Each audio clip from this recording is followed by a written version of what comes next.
The situation exhibited in Psalm 11 is truly desperate and seemingly hopeless. It's a hopeless and desperate situation. How does the psalmist confess his trust in the Lord in this type of desperate and hopeless situation? In verse 1, the psalmist says that he has fled to God. And he says to those around him, "Why do you advise me to flee to the mountain like a bird of prey?" John Goldingay, an Old Testament scholar, he explains that in those days, human beings, often took refuge in the wilderness, not the mountains. But the birds, they would fly to the mountains and sit on rocks or take refuge in trees to avoid attacks.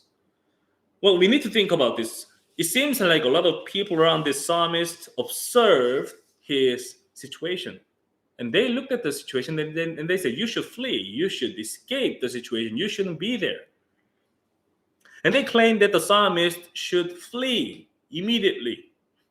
In other words, from a general and the most common sense perspective, the psalmist should have escaped the situation already.